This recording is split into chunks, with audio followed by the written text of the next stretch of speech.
لا يتكلم أحد بموت رسول الله إلا ضربته. جئتك أؤمن بالله وبرسوله وبما شئت به فقد أعذرت إليكم وأعذرتموني.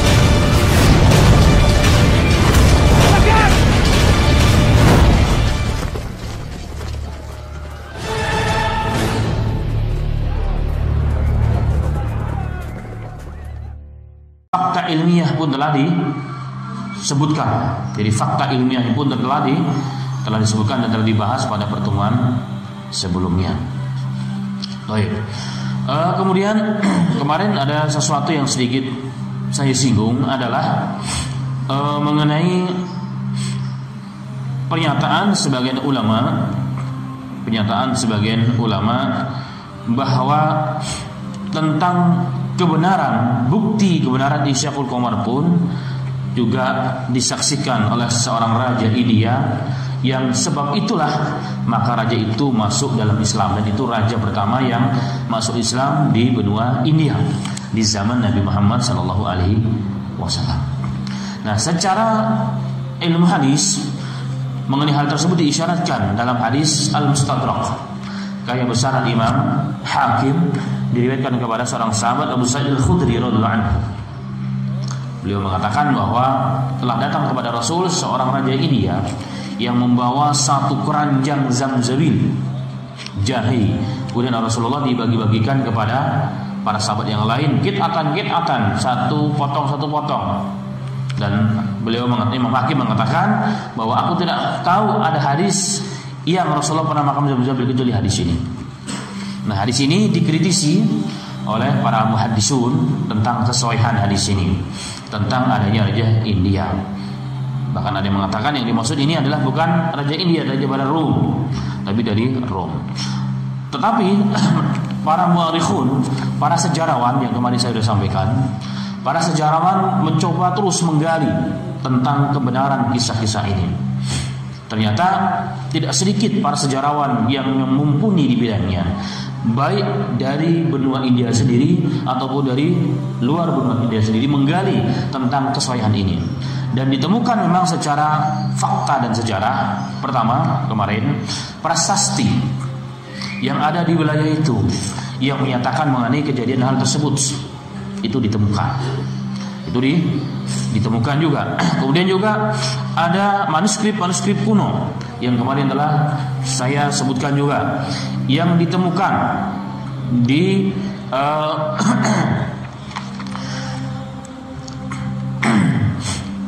bahkan di negara yang pernah menjajah India, yaitu negara Inggris. Jadi mereka punya museum kuno. Di sana ditemukan mengenai manuskrip kuno menyatakan mengenai sejarah masuknya raja India pertama.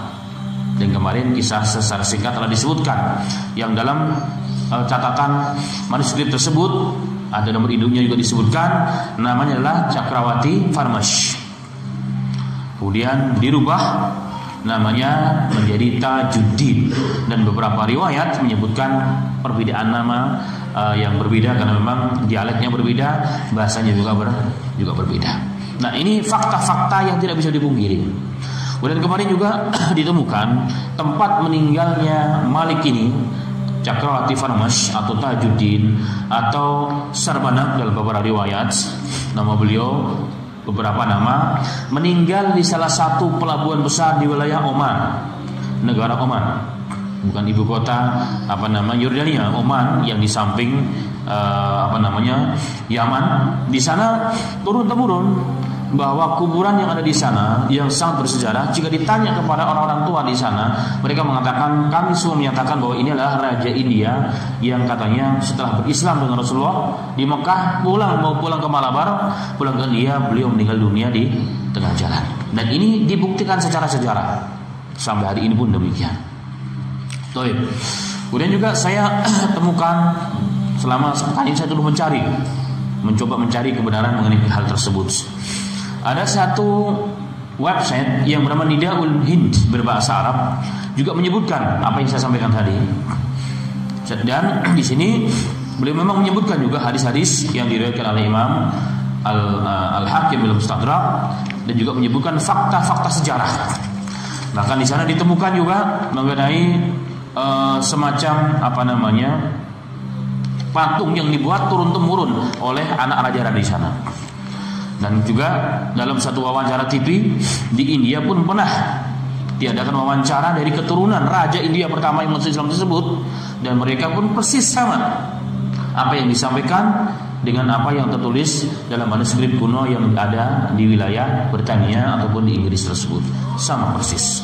Dan ini semakin menguatkan sejarah tersebut.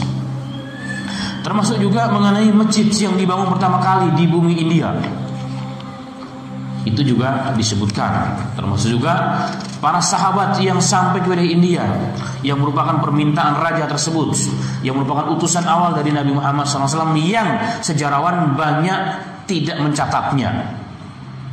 Ini ada catatan penting dalam beberapa tulisan para mu'arikhun mengenai membahas masalah ini. Jadi ada beberapa sahabat yang terlewatkan sejarah mereka, tidak sempat ditulis. Karena memang di awal-awal Islam dahulu, terutama sebelum Rasulullah hijrah ke Mekah, ke Madinah, itu banyak luput dari sejarah. Termasuknya di sana adalah Malik bin Dinar.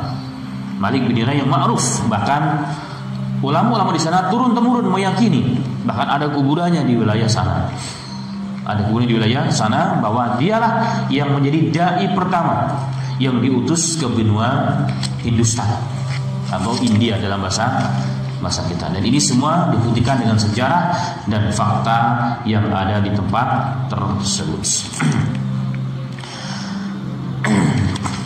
Dan itu juga prasastinya, tanggal pembangunannya, dan matinya juga disebutkan. Dan ternyata banyak dari kalangan, banyak di kuburan-kuburan Arab di sana pun ditemukan di prasasti yang dimaksud bukan di nisannya, tapi di komplek kuburan. Di depannya biasanya pintu tertulis. Jadi banyak yang tertanggal sekitar tahun 40 Hijriah. Berarti itu masih di zaman Ali bin Abi Thalib, di akhir-akhir Khulafaur Rasyidin. Jadi datangnya ke sana dari zaman kapan? Itu jadi pertanyaan. Nah, ini merupakan bukti sejarah. Kalau menurut sejarah yang umum, memang masuknya Islam ke wilayah India itu ada 3 fase. ada tiga fase. Yaitu fase yang pertama di awal abad 1 Hijriyah, terutama di zaman Umar bin Khattab. Jadi Umar bin Khattab pernah mengirim pasukan dengan besar-besaran ke wilayah tersebut. Itu di zaman Umar bin Khattab radhiyallahu anhu. Kemudian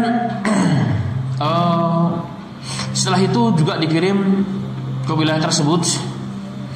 Dan ketika di zaman Umar bin Khattab itu pada tahun 643 Masehi. Jadi masih sangat awal-awal tahun Hijriyah. Awal-awal tahun Hijriyah, untuk menaklukkan wilayah Makran dan Balochistan namanya. Wilayah Balochistan ini wilayah yang sekarang kalau masuk ke wilayah Pakistan dan berbatasan dengan wilayah Iran, itu Balochistan. Dan memang banyak face-nya, banyak orang Arab di sana, juga terdapat kuburan-kuburan sahabat. Bahkan di wilayah tersebut ada satu kuburan, ada wilayah namanya Panjgur. Itu berbahasa Farsi. Jadi Panjgur, di mana Panjgur itu bahasa Farsi artinya 5 kuburan. Yang dimaksud 5 kuburan adalah 5 kuburan sahabat. Dan ajibnya wilayah itu adalah wilayah padang pasir.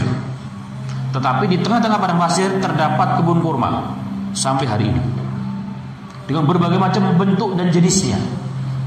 Sehingga turun-temurun masyarakat meyakini bahwa kurma itu dibawa oleh para sahabat ketika berjuang. Makan sampai dilempar, akhirnya pada tumbuh. Karena tumbuhnya menjadi satu hutan yang sangat lebat, akhirnya oleh pemerintah setempat dibagi-bagikan ke masyarakat. Dan kita termasuk pernah menikmati buah itu. Itu Panjgur. Tapi kuburan sudah tidak ada, lenyap, ditelan oleh gurun pasir, ditelan oleh badai dan sebagainya. Jadi nggak ketahuan di mana. Tapi mereka meyakini, sehingga untuk mengenang jasa mereka, maka wilayah tersebut disebut dengan Panjgur, yaitu 5 kuburan. Maka Pancasila, Panj itu bahasa Farsi juga, bahasa Farsi dan bahasa apa namanya, Sangsekerta, mirip ya. Pans namanya, Pans itu 5. Baik, ala kulli hal. Ini satu bukti. Kemudian di zaman fase yang kedua adalah di zaman pemerintahan Bani Umayyah. Ini ekspedisi Futuhat untuk membebaskan wilayah benua India, dan ini dipimpin oleh seorang jenderal muda yang dikenal hari ini namanya. Umurnya saat itu beliau berumur 17 tahun. Muhammad bin Qasim. Mungkin orang pernah kenal namanya Muhammad bin Qasim. Beliau masuk dari wilayah Sindh yang hari ini masuk wilayah Pakistan. Dan kemudian terus beberapa kali mengadakan pertempuran dan dimenangkan oleh Islam. Kemudian setelah itu datanglah Mahmud Ghaznawi. Itu juga pasukan yang tentunya datang dari wilayah Afghanistan, yang kemudian setelah itu berdirilah kerajaan Islam sampai 800 tahun di sana, wilayah India. Itulah, dan perkembangan Islam yang luar biasa. Di zaman penjajahan Inggris muncullah ulama-ulama yang hebat di sana. Muncullah ulama-ulama yang hebat, dan kesan daripada perjuangan mereka sampai hari ini mendirikan berbagai macam lembaga, terutama lembaga pendidikan Islam yang berlevel internasional sampai hari ini. Dan itulah keajaiban wilayah tersebut. Nah, inilah sejarah-sejarah yang masuk di sana. Kemudian ma'asyiral muslimin rahimani wa rahimakumullah, berbicara India maka sering dikaitkan dengan masuknya Islam melalui Gujarat. Itu yang ma'ruf. Itu yang ma'ruf, walaupun ternyata telah ditemukan penemuan yang baru, dan itu fakta di lapangan juga, bahwa masuknya Islam jauh bahkan sebelum masuknya orang-orang Gujarat ke wilayah Nusantara sebenarnya. Dan itu bisa dibuktikan dengan berbagai penemuan prasasti dan kuburan-kuburan yang ada, bahkan di awal-awal Hijriyah itu sudah dibuktikan. Dan itu merupakan, harusnya memang perlu di Indonesia seorang ahli sejarawan yang didukung oleh pemerintah untuk mengungkap kembali sejarah ini. Karena hari ini kita dibodohi oleh penjajah. Kenapa kita belajar di SD, di SMP, Islam itu baru masuk di Indonesia? Seakan-akan Islam itu belum pernah berjaya di Indonesia. Ini pertanyaan bersama. Padahal dalam satu kitab yang ma'ruf, kitab Rihlatu Ibni Battuta, perjalanan manusia pertama yang keliling dunia, itu orang Islam, berasal dari wilayah Afrika. Ibnu Battuta pernah masuk ke wilayah Nusantara 2 kali. Itu di zaman Ibnu Taimiyah. Ibnu Taimiyah itu hidup pada kurun ke-8 Hijriyah. Jadi 700-an kemarin Hijriyah. Itu kalau Masehinya tahun berapa itu? Ada yang tahu, Pak? Seribuan ya mungkin, atau sebelum itu.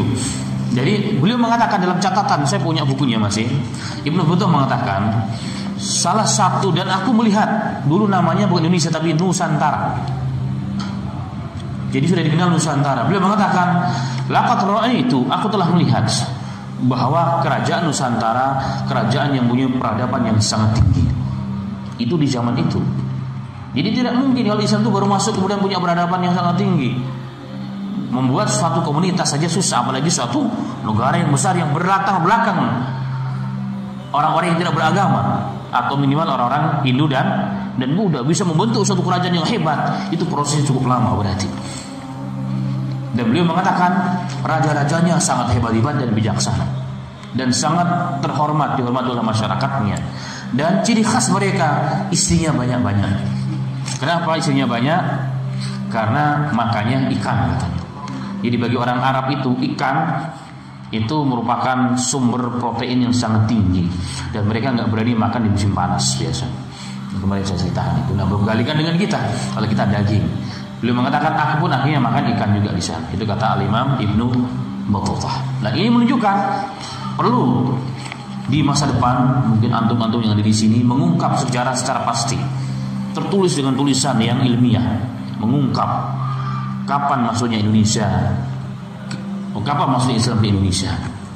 Dan saya meyakini itu di awal-awal fajr Islam, di awal-awal muncul Islam di negara Mekah, itu sudah mulai muncul Islam di Indonesia. Kenapa? Karena Indonesia adalah satu negara yang menjadi perantara antara Arab, Asia Eropa dan seluruh dunia.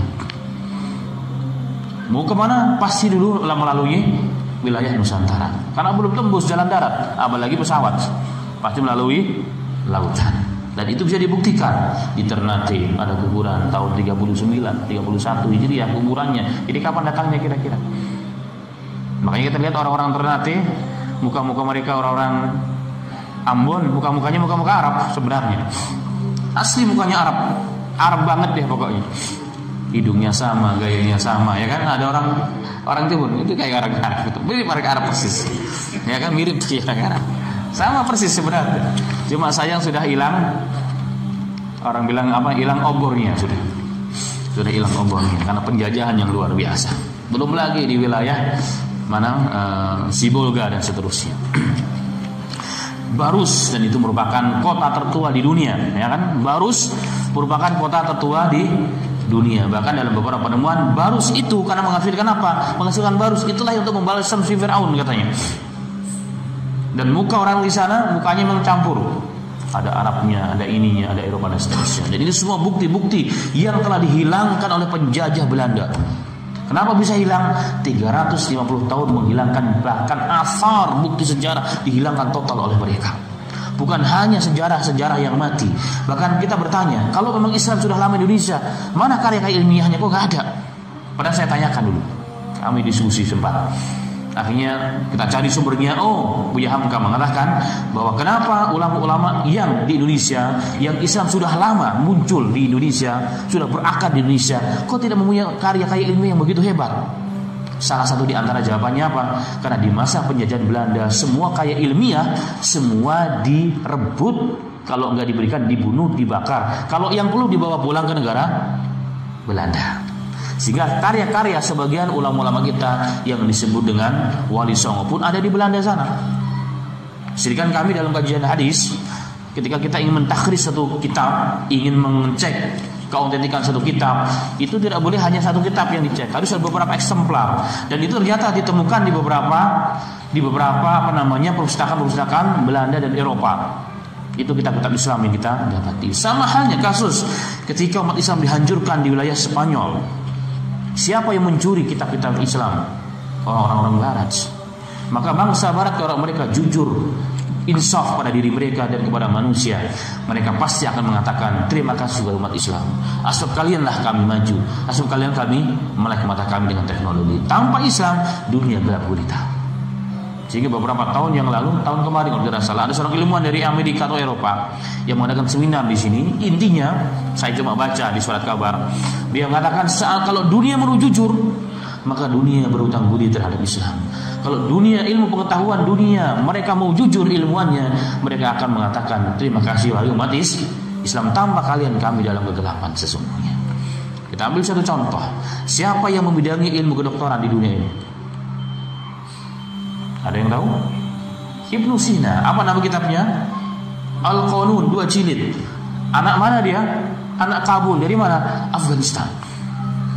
Tidak ada universitas dunia kecuali yang tua, yang hebat, mereka punya terjemahan kitab Al-Qanun tersebut. Dia merupakan sumber kemajuan dari bidang kedokteran. Matematika siapa yang menemukan? Al-Jabbar. Orang apa itu? Orang Islam. Subhanallah. Astronomi siapa?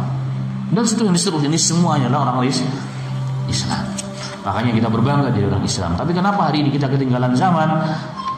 Karena kita tidak yakin dengan Islam. Kita mengekor di buntut mereka, nggak akan pernah ketemu. Dan itulah ma'asal muslimin rahimani wa rahimakumullah.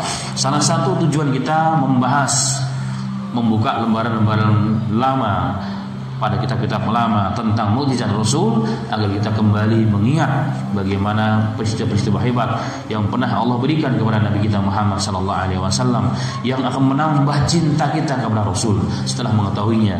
Dan kalau kita cinta kepada Rasul, efek yang muncul adalah apa? Kita cinta kepada sunnahnya, sehingga sunnah menjadi kebanggaan, dan kita akan menyesal jika tidak menjalankan sunnah Nabi kita Muhammad Sallallahu Alaihi Wasallam. Jika Allahul Adzim, demi Allah, seandainya sunnah Rasul sudah menjadi kebanggaan, itulah awal kebangkitan umat Islam. Itulah awal kebangkitan umat Islam. Maka dunia akan tunduk dan patuh kepada Islam. India dahulu meliputi Pakistan, Bangladesh, dan India hari ini.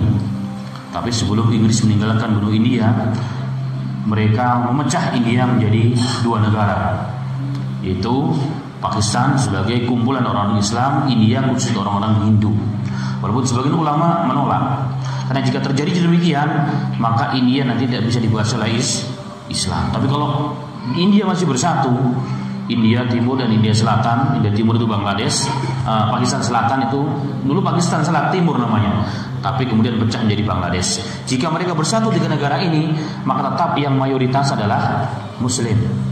Nah ini yang kenapa ulama dulu menolak India dipecah menjadi dua negara ataupun tiga negara, karena mereka sadar jika mereka dipecah-pecah oleh Inggris, karena Inggris tidak mampu lagi melawan kekuatan umat Islam dan ulama di sana, para mujahidin. Tapi sebelum dia tinggal, dia ingin kotak-kotak di Pakistan. Ada namanya India, itu orang Hindu, Pakistan Selatan dan bagian Pakistan Timur. Dan Pakistan Timur itu Pakistan ada dua, tapi Pakistan itu dibelah dengan India, Bangladesh dan Pakistan, sehingga mereka akhirnya pecah. Nah, seandainya mereka bersatu ini tiga negara tambah Kashmir, pasti umat Islam masih mayoritas di wilayah tersebut. Tetapi karena tidak, maka Islam di India menjadi minoritas, walaupun masih agama nomor 2 terbesar setelah Hindu yang ada di sana. Tapi akibatnya apa? Masyarakat muslimin hari ini umat Islam tidak sedikit mengalami siksaan dan juga intimidasi, walaupun itu kecil. Gara-gara menyembelih sapi, umat Islam dibunuh.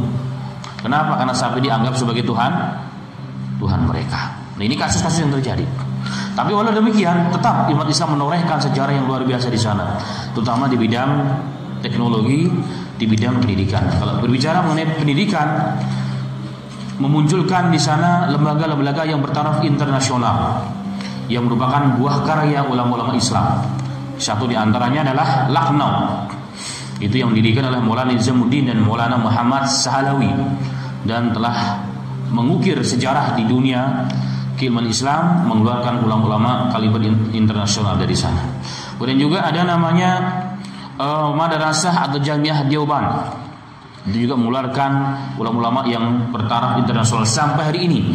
Dan santrinya atau mahasiswanya itu datang dari penjuru dunia.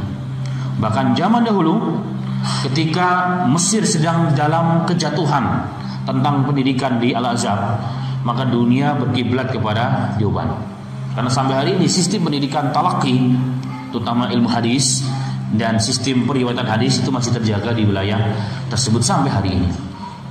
Kemudian ada lagi lembaga pendidikan yang bersifat lebih moderat, yang disebut dengan Universitas Aligarh. Itu di Delhi, itu punya orang Islam sebenarnya, oleh para tokoh-tokoh Islam yang bernama Sayyid Ahmad Khan. Itulah yang mendirikan hal tersebut, yaitu Muslim University of Aligarh atau Aligarh University. Hari ini menjadi universitas yang sangat besar, dan orang Indonesia banyak di sana sebenarnya, dan cukup bagus, luar biasa. Ada lagi namanya Universitas Usman di Hyderabad, itu juga punya orang Islam, dan di berbagai tempat besar. Dan ajibnya sampai hari ini di belahan dunia India, Pakistan, Bangladesh, itu banyak sekali para mahasiswa, mahasiswi, santriwati dan santriwa atau santri yang belajar di sana dari seluruh penjuru dunia. Itu ajibnya. Itu yang kita heran. Sampai di daerah-daerah pedalaman, itu pokoknya ada pendidikan agama, pasti ada orang luar negerinya. Itu yang hebat. Kenapa demikian? Itu jadi pertanyaan. Karena di sana semua pendidikan agama semua gratis, tidak ada yang bayar. Bahkan masyarakat yang memberikan santri yang belajar itu bahkan dikasih setiap bulannya untuk jajannya itu. Selain makan minum ditanggung semua oleh mereka. Siapa yang menanggung? Masyarakat yang memang paham. Nah, inilah perbedaannya. Makanya kenapa pengaruh luar negeri di sana begitu kuat, terus diperangi oleh orang Islam, karena ternyata masyarakat di sana dibela dan dikokohkan oleh lembaga-lembaga Islam yang sangat begitu hebat sampai sekarang. Lahirnya pemikir-pemikir Islam, apalagi mujahid-mujahid ini semua dari wilayah sana, dari wilayah tersebut. Nah, inilah di antara sejarah tentang Islam yang awal mula kita bahas adalah mukjizat Rasul Shallallahu Alaihi Wasallam yang berimbas kepada Islamnya seorang raja India yang pertama kali di tempat tersebut melihat mukjizat Rasul Shallallahu Alaihi Wasallam.